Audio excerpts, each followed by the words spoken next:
gelip siz bu akşam siz ülkemizde gördüğünüz sizi bizim ülkemizde gördüğümüz için çok sevindik.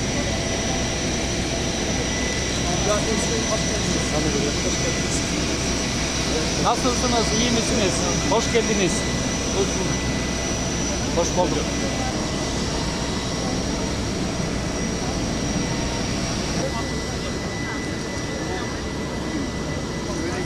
Arkadaşlar. Biz Ataoğullardan beri Salburun anıtlarımız. Bizim ata babalarımızdan gelen Hazır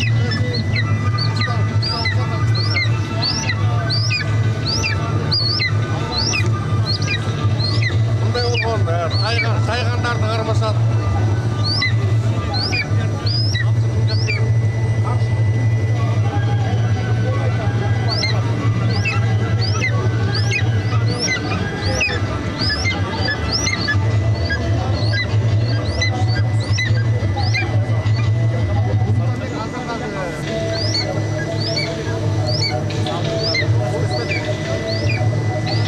Tamam. Biraz daha gel, tamam. Gel, gel.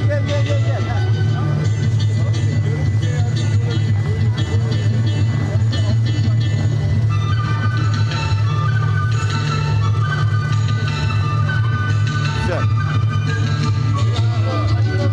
Açılın.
Ahmet.